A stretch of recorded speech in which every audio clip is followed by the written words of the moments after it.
Él lo sintió así. Y preguntando por qué el padre lo abandonó.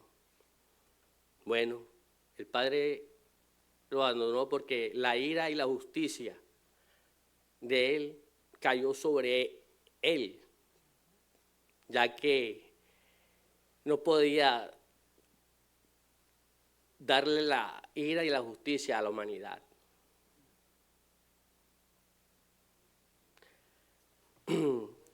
Y en el proceso de su muerte, él no pudo estar, el padre no pudo estar, porque todos sabemos que lo que separa al hombre de Dios es el pecado. Así es. Y en ese momento Jesús estaba llevando todo el pecado de la humanidad. Y lo que su Padre Celestial no podía apoyarle, ya que tenía que dejarlo para que se cumpliese todo, para que se cumpliese el plan de redención. Tal como se daba cuando el sacerdote auspiciaba un sacrificio de un cordero para redimir el pecado del pueblo, ya que se tenía que haber un derramamiento de sangre para redención. Pero ya ese sacerdote no va a poder hacer eso, porque el que tomó ese lugar del cordero inmolado fue nuestro Señor Jesucristo, que lo cargó en esa cruz. Él llevó todo eso. Pero mientras pasaba todo eso, nuestro Señor Jesucristo se sintió humillado, latigado, maltratado, burlado. Y algo que me aconteció ayer, me voy a salir que ayer en el trabajo mío, yo estaba con una pieza y al tener el martillo lo di y fallé y me di en el dedo. Y yo cerré ese ojo y vi estrellitas. Pero eso no es nada por lo que pasó nuestro Señor Jesucristo. Eso no es nada lo que pasó nuestro Señor Jesucristo ahí en ese madero cuando le pusieron los clavos en las manos y en los pies. Eso sí fue doloroso. Sí, Señor. Yes. Yo me imagino, yo no lo aguantaría ver a nuestro Señor en esto. Pero ¿por qué hizo todo eso? Por amor a la humanidad. Entonces, él se sintió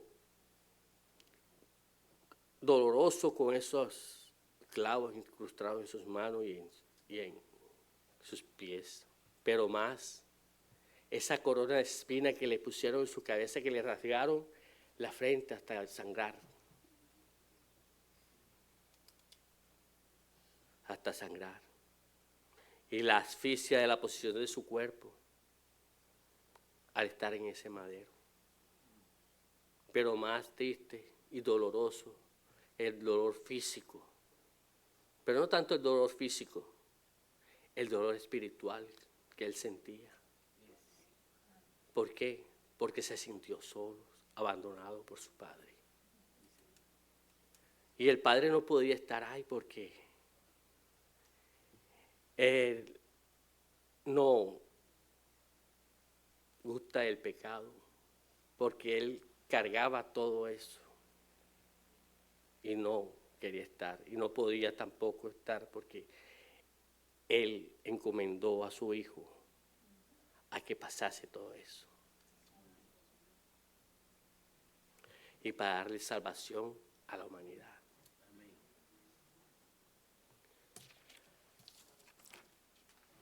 Vemos que el amor de nuestro Señor Jesucristo es muy grande para nosotros, ya que ningún padre en el mundo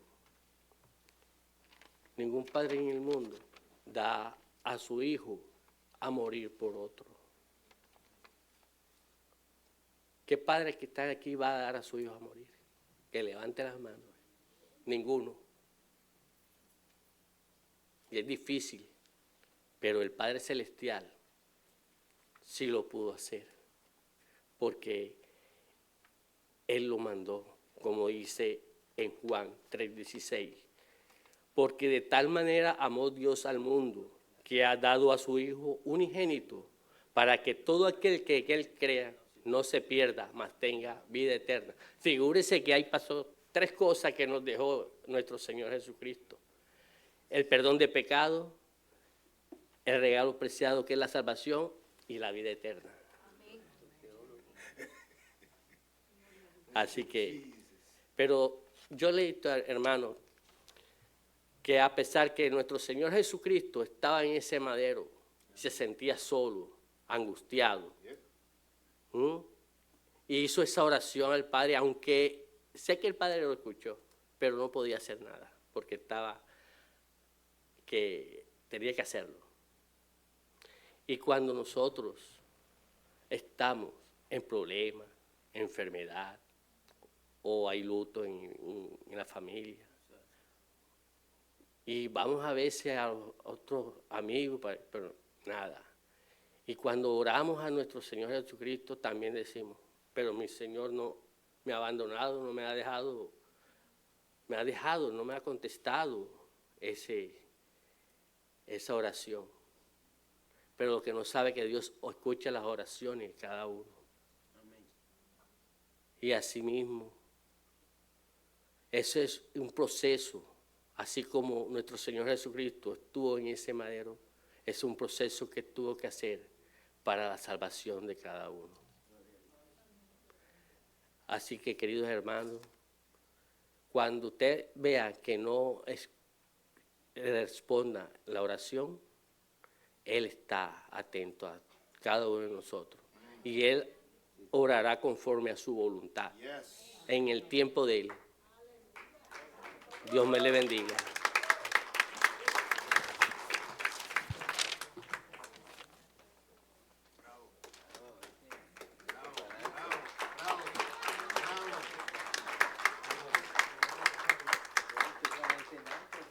Ahora vamos a recibir el ministerio de adoración y alabanza.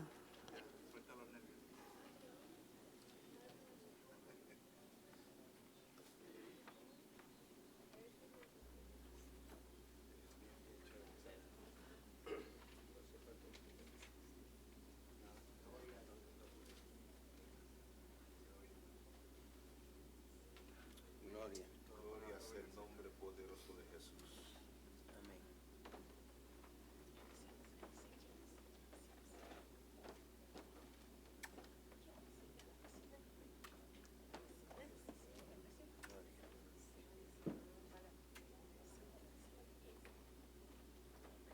Praise the Lord, aleluya. Dios es bueno.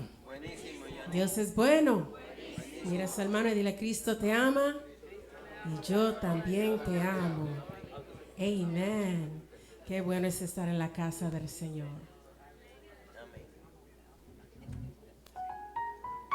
Praise the Lord, aleluya.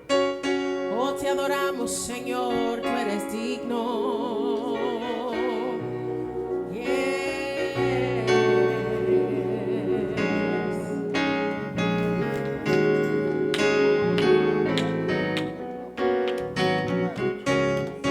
I just want to praise you forever and ever and ever for all you've done for me. Blessings and glory and honor, they all belong to you. Thank you, Jesus. Oh, blessing me. I just want to thank you. I just want to thank you forever and ever and ever for all you've done for me.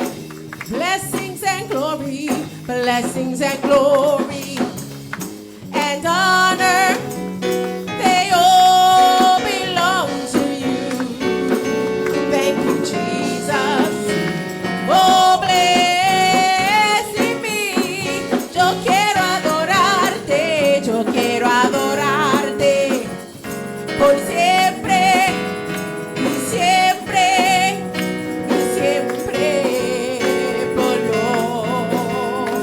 has hecho en mí. Bendiciones y gloria y honra te pertenece a ti. Te doy gracias por bendecirme a mí. Te quiero dar gracias por siempre, y siempre, y siempre, por lo que has hecho en mí. Bendiciones y gloria y honra te pertenece a ti. Te doy gracias por bendecirme a mí. Quiero adorarte, yo quiero adorarte por siempre, y siempre, y siempre, por lo que has hecho en mí. Bendiciones y gloria y honra te pertenece a ti. Te doy gracias por bendecirme a mí. Te quiero dar gracias por siempre, y siempre, y siempre, por lo que has hecho en mí. Bendiciones y gloria y honra te pertenece a ti. Bendiciones y gloria y honra te pertenece a ti. Bendiciones y gloria y honra te pertenece a ti. Te doy gracias por bendecirme a mí.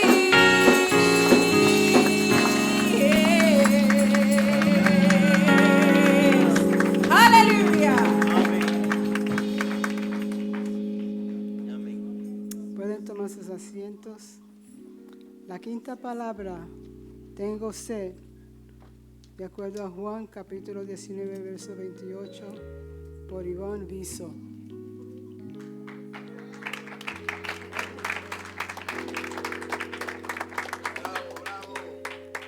Buenas noches, hermanos. Dios los bendiga a todos en esta noche preciosa que vamos a estar gozándonos en esta y reflexionando. Le doy gracias a mis pastores que me han dado la oportunidad y la congregación de poder dar una palabra llena de nuestro Señor Jesucristo. Tengo sed. Voy a poner mis 15 minutos aquí. Comienzo. La cita bíblica está en Juan 19, 28 y dice: después de esto, sabiendo Jesús que ya todo estaba consumado, dijo, para que las escrituras se cumpliesen, tengo sed. Sabemos que nuestro Señor Jesucristo dice, tengo sed. Lo que nuestro Señor Jesús estaba expresando, una necesidad de una agua material para aplacar su sed, estando clavado en la cruz, que había pasado tanto sufrimiento y él lo habían azotado, y sabemos en cada azote que le daban, le sacaban un pedazo de su sangre, de su carne. Y quiero que ustedes se transporten a ese evento que nuestro Señor pasó, colgado en la cruz desde la tierra hasta las alturas, sosteniéndose por esa cruz. Pero aquí Él expresa en la cruz y encierran dos sentimientos, uno físico y uno espiritual. Había transcurrido horas desde que había tomado un sorbo de agua. El énfasis de las palabras de Jesús no estaba puesto en que estaba físicamente sediento. El énfasis estaba puesto en cumplirse las escrituras de nuestro Señor. Y dice en el Salmo 69, 21, una palabra profética del salmista para afirmar la expiación, pero sabemos que el apóstol Pablo también nos dice que era para cumplir las escrituras. Más o menos Jesús durante 24 horas se rodeó de la muerte, pero cumplió aproximadamente, se cumplieron en ese tiempo, se cumplieron 20 profecías del Antiguo Testamento, de lo que él iba a pasar, hermanos. Y en la Escritura nos dice en el Salmos 22:15, como un tiesto seco vigor, y mi lengua se pegó, y mi paladar me has puesto en polvo de la muerte. Con esto profetizaba lo que Jesucristo iba a sentir en ese momento en la cruz. Se cumplió la palabra en las Escrituras, en el Antiguo Testamento. Todo lo que nuestro Señor Jesucristo pasó en la cruz. Y también Jesús iba a pasar ese momento, dice la Escritura, me pusieron además por comida y en mi sed me dieron a beber vinagre. En el Salmo 69, 21, que es uno de los salmos más importantes, que se cumplió la profecía, hermanos. Recordemos que esto no fue la última y la única vez que el Señor Jesucristo le dieron a beber vino. Durante estas 6 horas el Señor estuvo colgado en esa cruz. Acordémonos, crucificado desde las 9 de la mañana hasta las 3 de la tarde. 6 horas que Él estaba de diferencia sufriendo, padeciendo. Se había desangrado, con fiebre. Tal vez sus órganos estaban shutting down, se estaban apagando. Y el Señor estaba pasando toda esa situación en esa cruz, ¿no? Ese sufrimiento en la cruz que Él pasó. Lo que Él pasó en su cuerpo, nuestro Señor Jesús dice, tengo sed. El propósito de Juan primordial era mostrar la deidad de Cristo, pero aquí nos muestra su humanidad con nosotros. Él sufrió, fue escupido, fue azotado, fue golpeado, fue crucificado, padeció humanamente lo que nadie podría cargar, todos los pecados sin culpa, y se cumplen las Escrituras. Nosotros no hubiéramos cargado eso, nos estamos quejando por una situación tal vez difícil que estamos pasando, o no puedo con la situación, pero ¿qué pasó nuestro Señor Jesús en esa cruz clavado? Maltratado, humillado, desangrado, sediento. Dice, tengo sed, para demostrar que Él era el Mesías, el prometido, para cumplir las Escrituras. En Lucas 9:22 dice, es necesario que el Hijo del Hombre padezca muchas cosas y sea desechado por los ancianos, por los principales, por los sacerdotes, por los escribas, y sea muerto y resucitado al tercer día. Sabemos que eso iba a ocurrir, pero Él quería demostrar en ese momento que Él desarrolla una lucha decisiva para la humanidad del Hijo del Padre. Luchaba contra las tentaciones y los sufrimientos dolorosos que Él estaba padeciendo en ese momento, hermanos. Si hubiera flaqueado en ese momento, el demonio hubiera estado alegre, pero no flaqueó, porque Él quería cumplir la voluntad de su Padre que estaba en el cielo, porque Él sabía que se iba a encontrar con ese Padre en ese trono, esa vida eterna que todos queremos vivir, hermanos, esa salvación que Dios dio a su único Hijo a morir en esa cruz por todos nosotros. Que recordemos eso, que Él dio su vida entera, Él dio todo para nosotros, por amor a nosotros. En ese momento, Él está pasando esa tentación, ¿no? Pero cumpliendo la salvación para todos nosotros. Ese sufrimiento que aquella sed, tengo sed, que sintió Jesús estando en esa cruz, con victoria Jesús hizo que seamos salvos. Tengo sed, podemos ver también en las condiciones que Él buscaba una agua material por sus condiciones físicas que él estaba pasando en esos momentos, hermanos. Pero al mismo tiempo, desde las alturas del sufrimiento, recuerda la humanidad, que hay una agua viva, que es posible una vida eterna, que nosotros debemos decir, yo quiero estar con Cristo, yo quiero servir a Cristo, porque yo quiero darle todo a mi Padre, a ese Señor que murió por nosotros, para nosotros vivir con ese amor como Cristo vivió para nosotros. Que cuando tú tengas sed, diga, yo tengo sed de Cristo, yo tengo sed de mi iglesia, yo tengo sed de mi hermano, yo tengo sed para servir a mi Señor. Amén. Gloria a Dios, gracias Señor. Te damos gloria a ti, Señor. Yo te doy gloria, gracias por haberte conocido. Para demostrar también que él tenía una mente de Jesús, que él estaba puesto para cumplir las escrituras del Mesías, el prometido.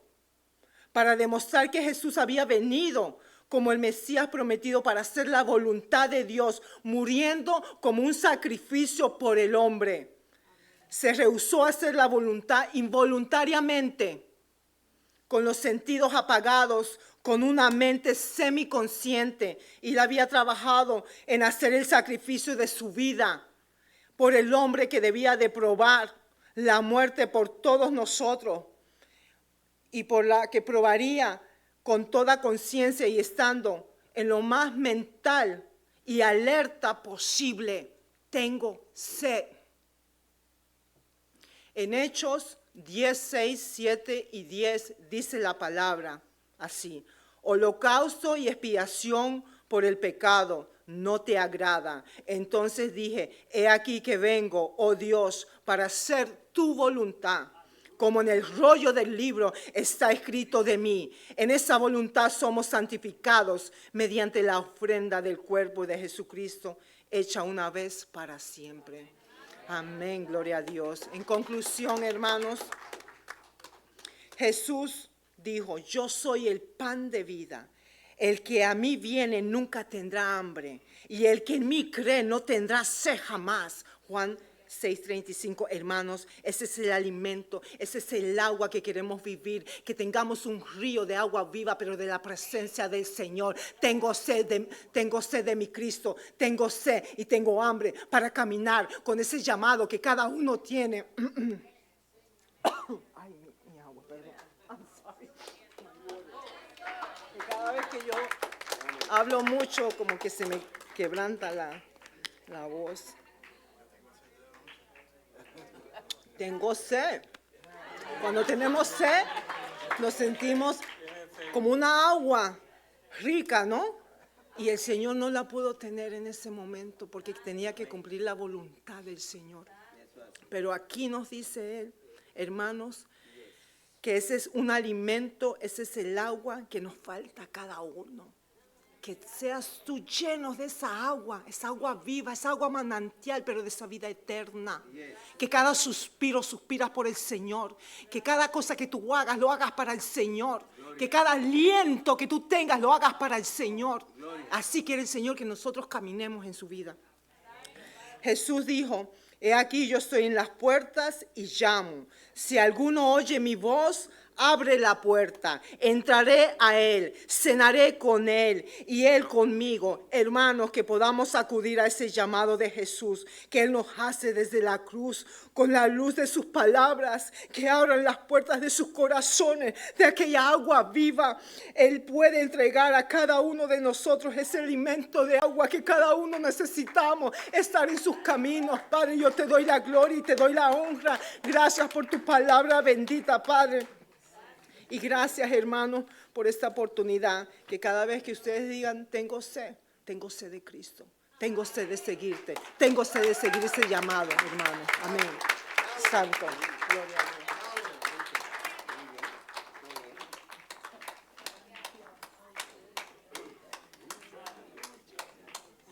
Dios. Digan, wow. That's a wow. Gloria a Dios. Si se la van a dar, dásela fuerte.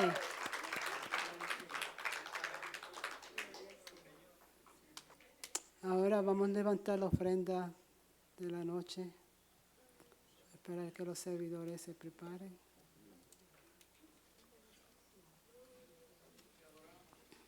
Y el ministerio de oración y alabanza cantar un cántico.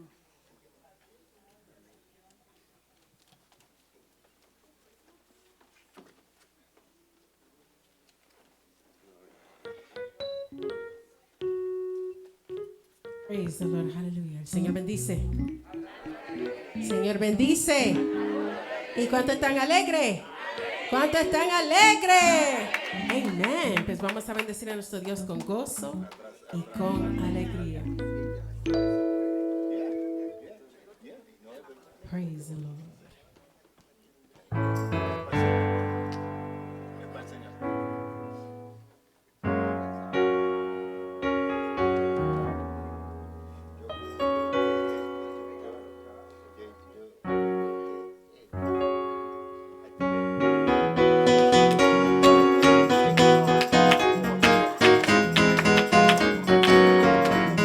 Jesús está pasando por aquí.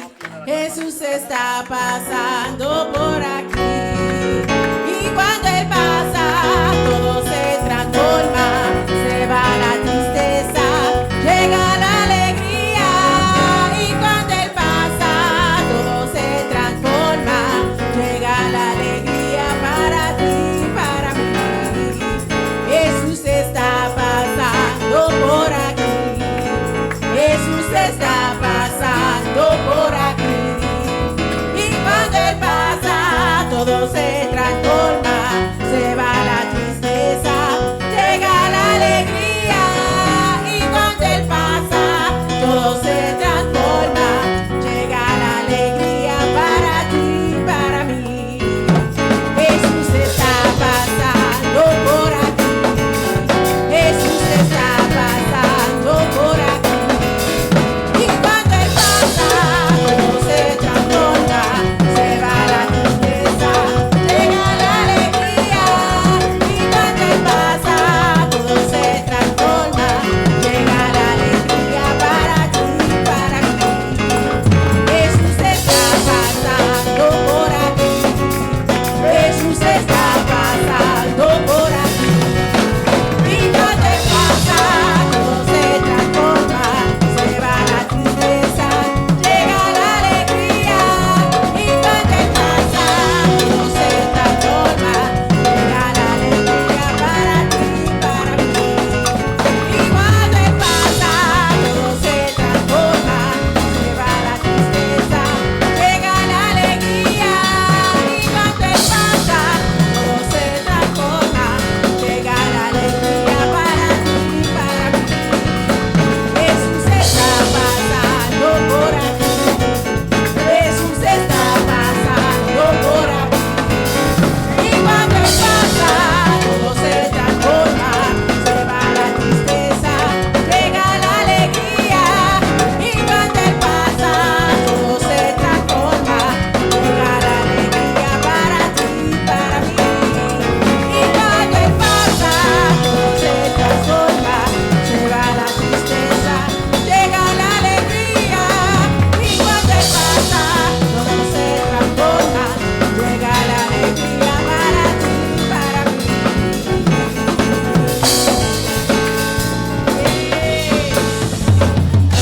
¡Aleluya!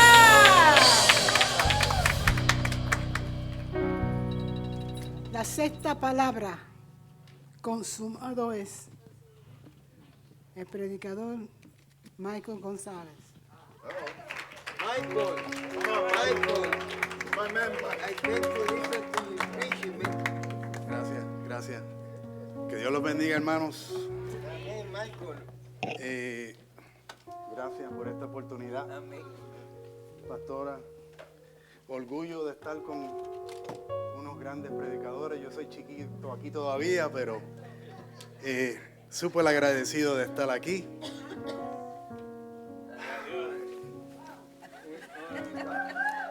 Bueno,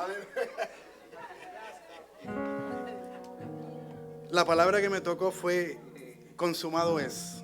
Wow, Michael. Come on. Come on. Quiero empezar leyendo parte de una prédica que un gran amigo compartió conmigo un tiempo atrás. Y dice, Él quería que llegara el momento en que pudiera exclamar como esclavo, cerca de las 3 de la tarde, consumado es. Apurando la última gota de dolor y amargura, sintiendo el último estremecimiento de toda la agonía que lo carbonizaba. Él estaba en su sentido común, cada punzada de dolor, cada amargura la sentía. Él era consciente, pero ahora, en medio de las tinieblas que lo estaban cubriendo en el abandono del Padre. En la agonía física, en el dolor moral, en la descarga dura de un corazón que con la carga del pecado se abre, se destroza. Exclama con una satisfacción profunda como aquel que ha terminado la tarea, consumado es. La doctora Lío Rosado, predicando en el 1985.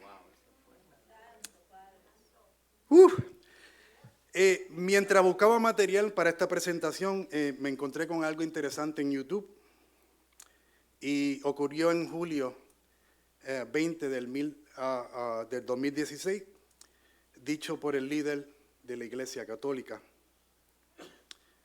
Y empieza diciendo: les voy a contar una confidencia. Yo en el bolsillo llevo siempre 2 cosas. Un rosario para rezar, y todo el mundo le aplaude. Y una cosa que parece extraña, que es esto. Y saca un librito de láminas, ¿verdad? Y dice: esto es la historia del fracaso de Dios. Un Vía Crucis, este pequeño Vía Crucis, de cómo Jesús fue sufriendo desde que lo condenaron a muerte hasta que fue sepultado. Con estas 2 cosas me arreglo como puedo. Lo puede encontrar en YouTube, dicho por el que se viste de blanco allá en Roma. Si yo fuera católico, se me caería la cara de vergüenza.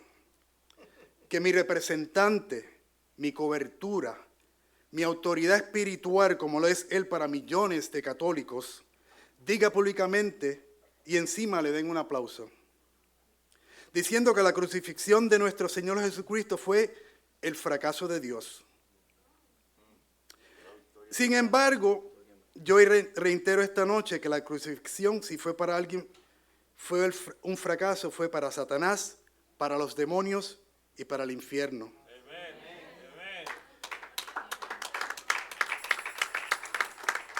Pero para nosotros es el principio de una vida de victoria en victoria, de gloria en gloria y de bendición en bendición. Amén. Para nosotros la muerte del Señor Jesucristo fue un triunfo tremendo. De fracaso, nada. Al contrario, una rotunda y tremenda victoria.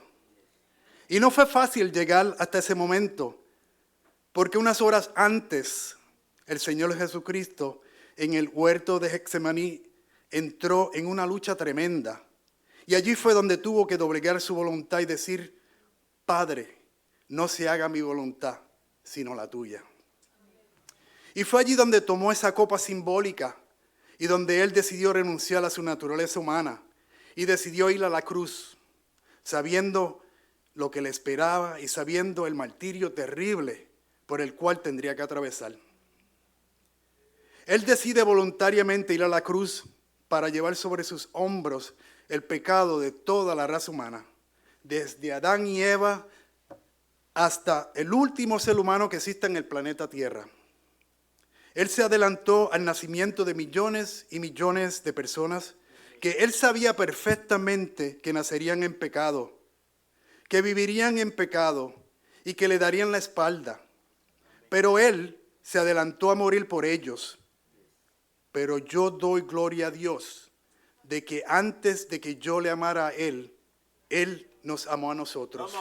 ¿Cuántos dicen amén?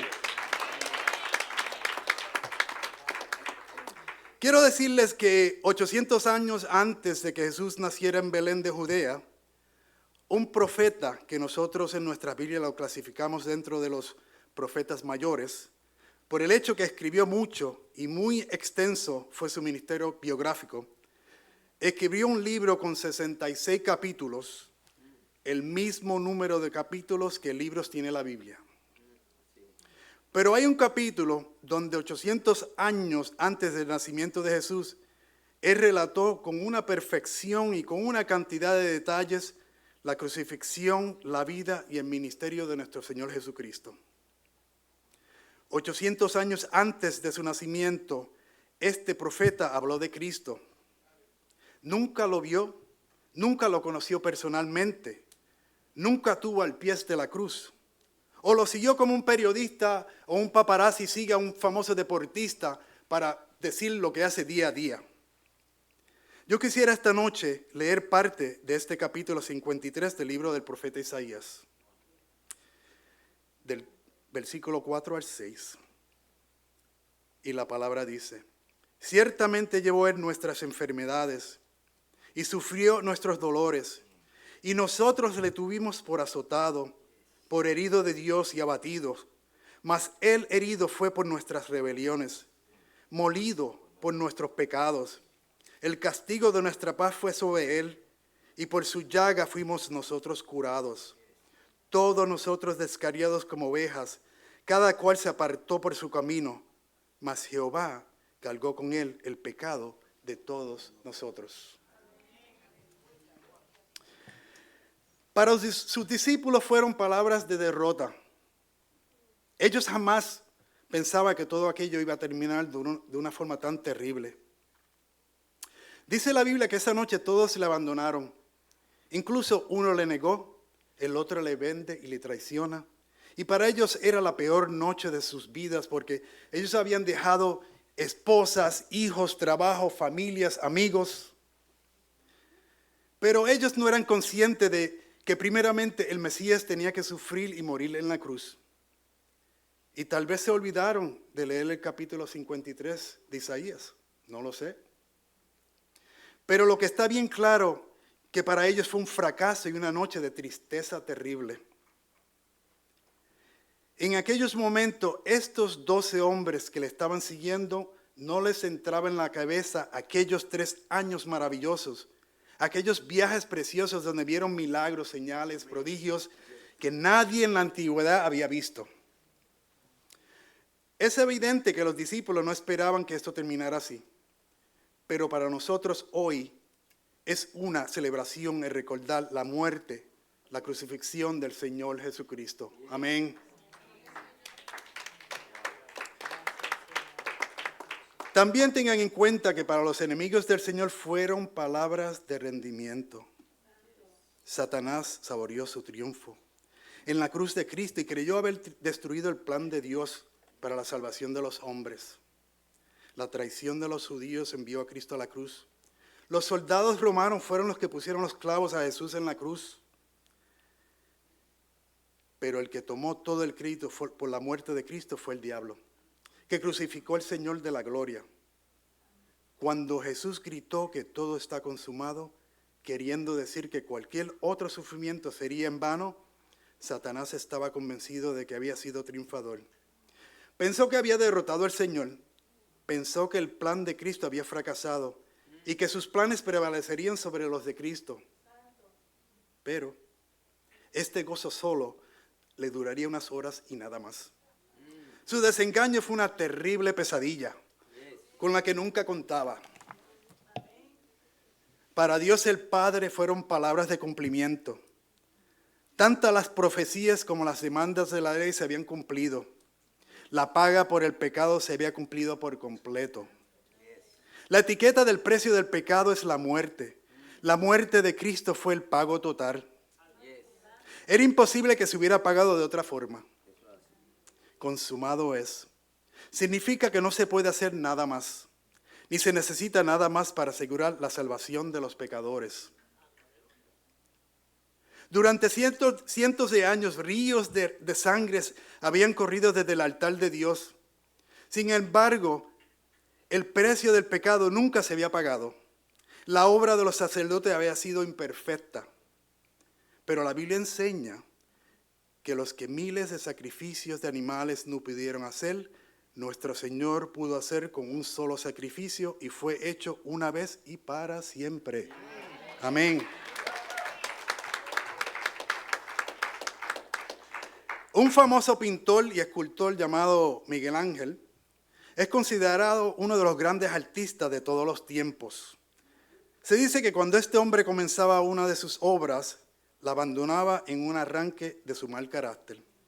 De modo que él dejó más obras inconclusas que las que completó.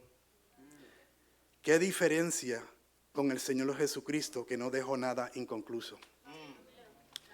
Nada iba a impedir que culminara su gran sacrificio por nuestros pecados, porque no hay nada que pueda detener su mano. Todo lo que Dios se propone lo hace y lo termina por completo. Él ofrece la salvación como una obra totalmente terminada. No queda nada para que usted o para mí de hacer. Y aterrizando, esto nos lleva a la siguiente pregunta. ¿Qué significan estas dos palabras para los hombres y mujeres de hoy? Consumado es. Significa que la salvación del verdadero creyente es totalmente segura. Cristo lo hizo absolutamente todo. Él vino a morir por su pueblo, vino a morir por sus ovejas, vino a morir por su iglesia, vino a salvar a los que se habían perdido. Y las maravillosas noticias de la cruz son que Cristo tuvo éxito y en lo que Él se propuso hacer. Hermanos, consumado es, significa que soy aceptado por Dios y no por lo que hacemos, sino por lo que Cristo ha hecho por nosotros.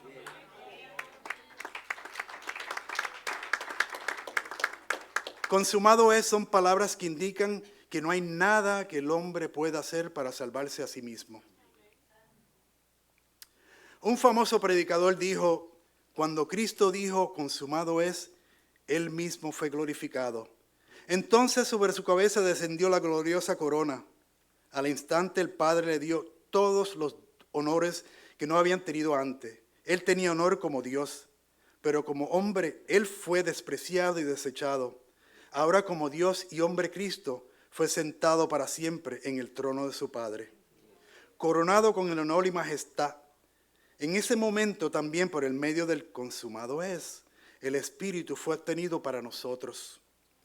Por el mérito de la muerte de quien fue colgado del madero, que el Espíritu es enviado para que sople en huesos secos que somos nosotros. Esto fue predicado por Charles Spurgeon el 1 de diciembre de 1861. Y concluyendo, me llamó la atención algo que leí en un libro. Y dice, la muerte de Jesús no fue un acto de violencia humana, no fue un acto de bondad por su parte, no fue una muerte de mártir. Su muerte fue expiatoria y redentora en su carácter. Por eso me ama el Padre, porque yo pongo mi vida para volverla a tomar. Nadie me la quita, sino que yo de mí mismo la pongo. Tengo poder para ponerla y tengo poder para volverla a tomar. Este mandamiento recibí de mi Padre. Juan 10, del 17 al 18. Y estas palabras las saqué de un libro titulado Las 7 palabras, capítulo 6, la palabra del cumplimiento, página 91, segundo párrafo, autor, nuestro obispo, Quitín Silva. Consumado es. Qué bella y dulce expresión cuánta consolación encierra para el alma necesitada de perdón. Y siendo salvos en señal de gratitud, adoremos y alabemos el Hijo de Dios por haber querido morir por nosotros en la cruz. Entonces Jesús, cuando hubo tomado el vinagre, dijo, consumado es, e inclinado la cabeza, entregó su espíritu. Amén. Que Dios los bendiga.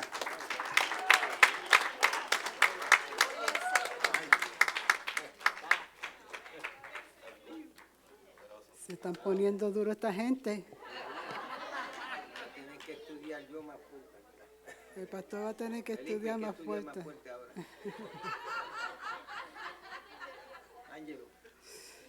Qué lindo. Michael, thank you. Vamos a estar sobre nuestros pies. Hallelujah. Thank you, Jesus. La séptima palabra. Padre, en tus manos encomiendo mi espíritu. Come on. Predicadora Nina Barraza. Jesus.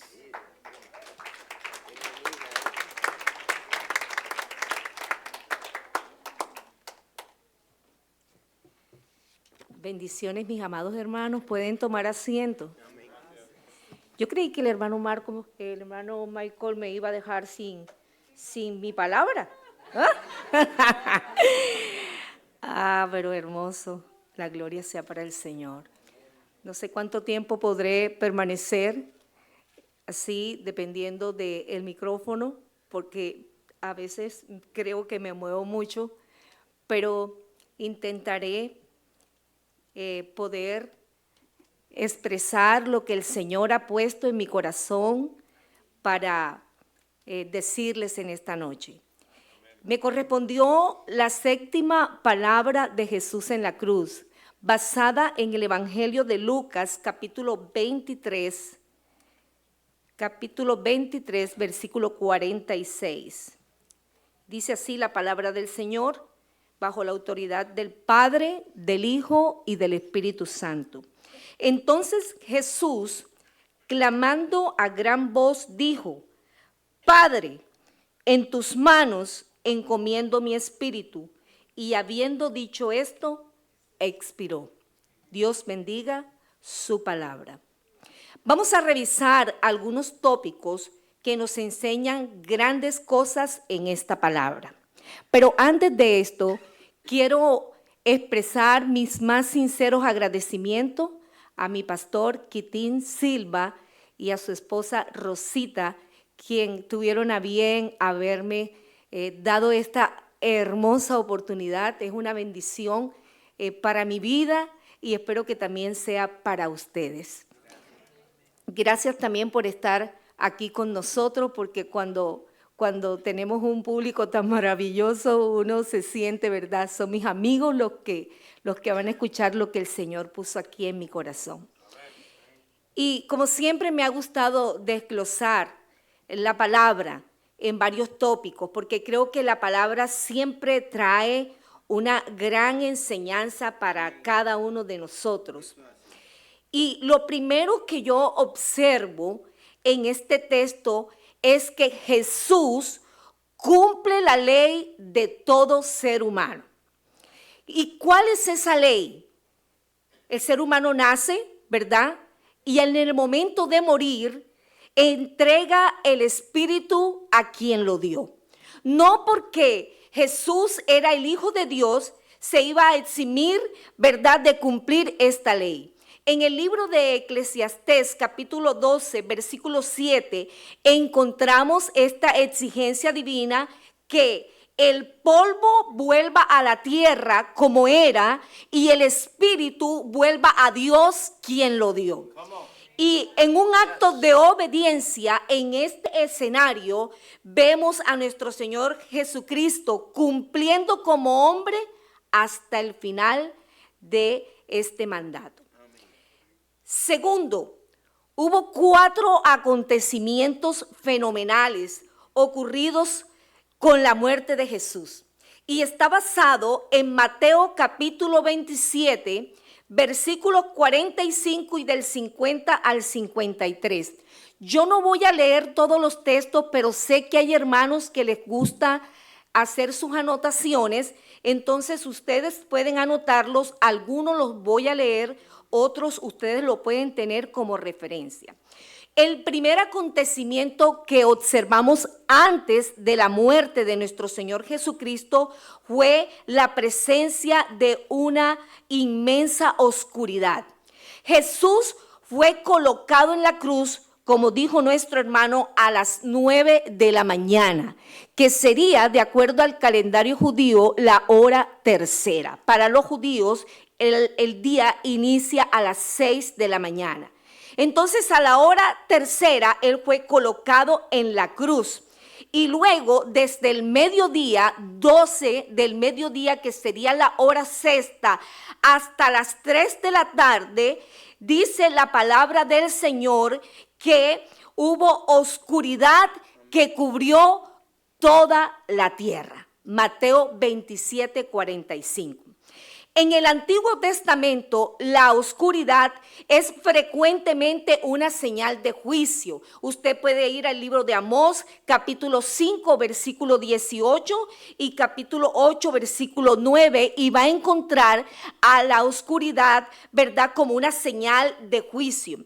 Recordemos que la 9ª plaga del Éxodo fue oscuridad sobre el pueblo de Egipto durante un periodo de 3 días. Una oscuridad que se podía sentir. Éxodo 10, 21 y 22. Después de las plagas de las tinieblas vino la muerte de los primogénitos. Éxodo 11, versículos 4 y 5. Esto nos deja entrever, hermanos, que la oscuridad precedió a la muerte. La oscuridad siempre está precedida para la muerte. Asimismo, en la cruz, la oscuridad precedió a la muerte del Hijo de Dios. En la cruz nuestros pecados fueron depositados vicariamente sobre el Hijo de Dios, que no tenía pecado, y entonces Dios derramó su juicio sobre Cristo, nuestro sustituto. La oscuridad, como signo del juicio divino, resalta la naturaleza sustitutiva de la muerte de Cristo. Una muerte que merecíamos usted y yo, pero Él, en amor a la humanidad, fue nuestro sustituto. Gloria al Señor. En la cruz, Jesús también soportó el juicio de Dios sobre nuestro pecado. Gálatas 3:13 dice: Cristo nos redimió de la maldición de la ley. Ley hecho por nosotros, maldición.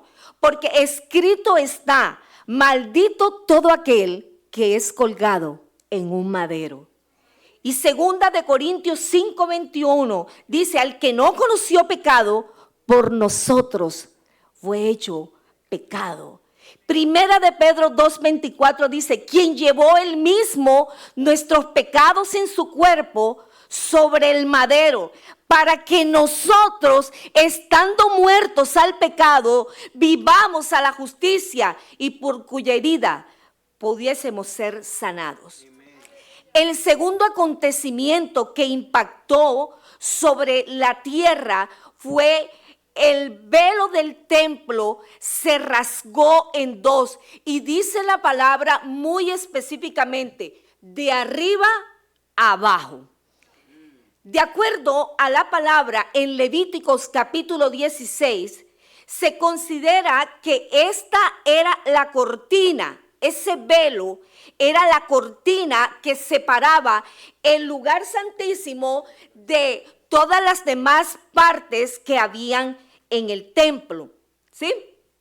Entonces, el lugar santísimo estaba asociado con lo que se refería a la presencia absoluta de Dios. No podrían los adoradores nunca poder estar en el lugar santísimo, solo el sumo sacerdote, y eso una vez al año. Y para que el sacerdote estuviera una vez al año, tenía que cumplir una serie de requisitos de santificación, de purificación, porque si no, también le costaba la vida. Entonces era todo un proceso. No podíamos en ese momento ir al lugar santísimo. Algunos estudiosos de la Biblia piensan que esta también se refería a la cortina que separaba la línea de los judíos con la línea de los gentiles. Esto tendría sentido de acuerdo a lo que nos dice el libro de Efesios capítulo 2 versículo 14. Porque Él es nuestra paz, que de ambos pueblos donde Pablo dijo que Cristo ha derribado el muro divisorio entre judíos y gentiles. Ya nosotros como gentiles no tenemos por qué sentir preocupación, porque la palabra del Señor dice que Él vino a lo suyo, Él vino a cumplir un propósito, pero los suyos, que eran los judíos, no le recibieron. Pero más a todos los que le recibimos, los que hemos creído en su nombre, entonces nos dio la potestad de ser hechos hijos de Dios. Entonces el rasgado del velo del templo significa el camino hacia Dios ha sido abierto para todos los hombres a través de Cristo. El hecho de que la cortina se rasgara de arriba abajo significa que la obra de Dios es de Dios, no es del esfuerzo humano. Y usted puede encontrar este soporte en el libro de Hebreos capítulo 9, versículo 12.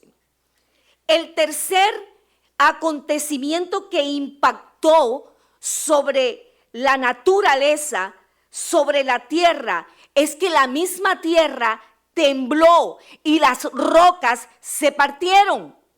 La misma tierra, ese material con que usted y yo fuimos diseñados por Dios, por eso es que algún día tendremos que volver al polvo, pero el espíritu vuelve a Dios quien lo dio, haya sido bueno o haya sido malo. Él va a Dios quien lo dio. Esa misma tierra, ¿verdad?, de la que nosotros hemos sido constituidos, esa tierra sintió el desprendimiento del aliento de vida en Jesús.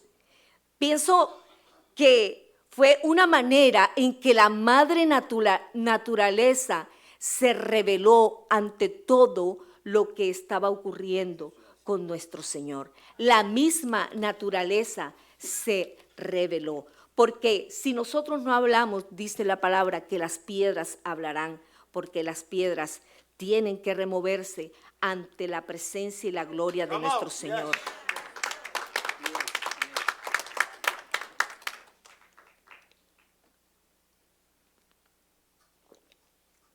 Dice que los terremotos eran comunes en Palestina, aunque este no tenía nada de común.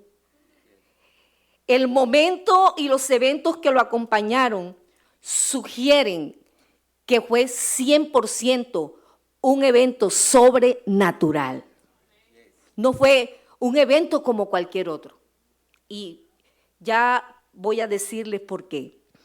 Los terremotos en la Biblia a menudo acompañaban una revelación divina o un acto único de parte de Dios. Por ejemplo, cuando Dios se le apareció a Moisés en el Sinaí para encomendarle la ley, dice las Escrituras que todo el monte tembló violentamente.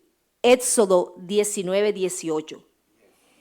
El pastor y gran expositor de la palabra, Warren Wiersbe, quien ya murió en el año de 2019 por COVID, este pastor estudioso de la palabra conectó el terremoto ocurrido en la muerte de Jesús con el evento que ocurrió en Sinaí, sugiriendo que el terremoto que ocurrió en el Calvario significó que todas las demandas de la ley habían sido cumplidas en Cristo.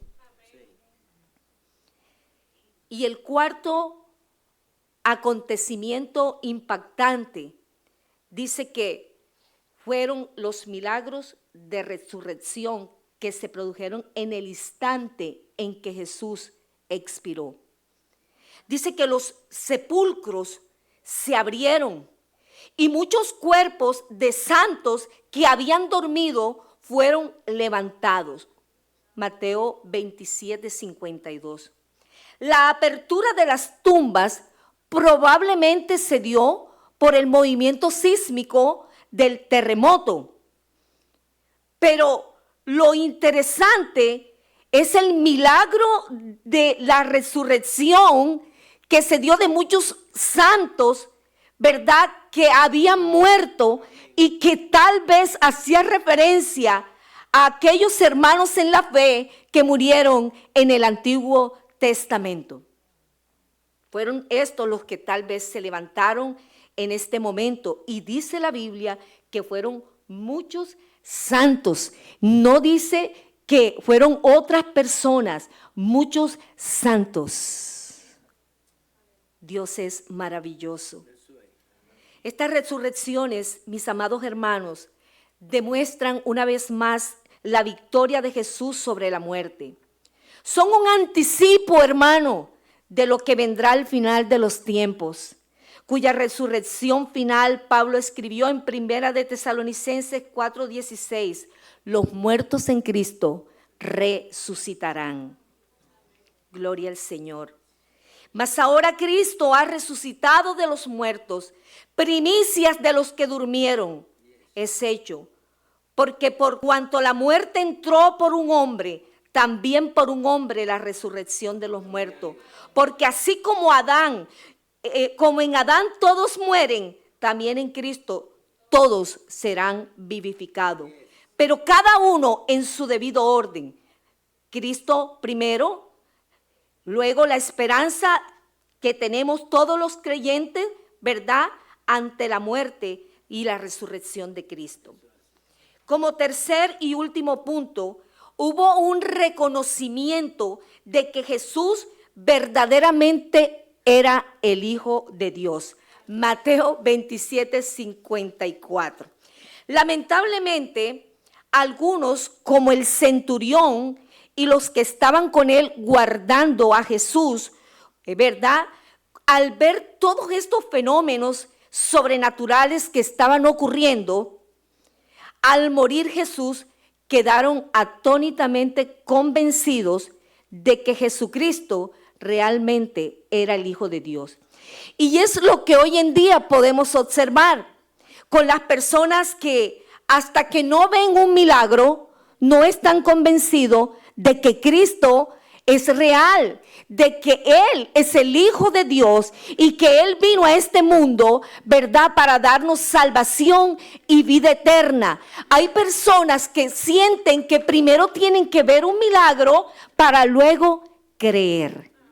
Entonces, en conclusión y para terminar, Jesús antes de expirar tomó fuerza, porque Él estaba, ¿verdad?, como han explicado los hermanos, ya estaba agónico, ya estaba a desfallecer, pero Él tomó fuerza y elevó a gran voz un clamor al Padre Celestial desde lo más profundo de su corazón para encomendar su espíritu, pero su espíritu era su aliento de vida, y esto denota que la comunión entre el Padre y el Hijo no se perdió a pesar de que todo el peso, ¿verdad?, de la ley de Dios, del juicio de Dios se había aplicado sobre Jesús para el cumplimiento de su plan de salvación.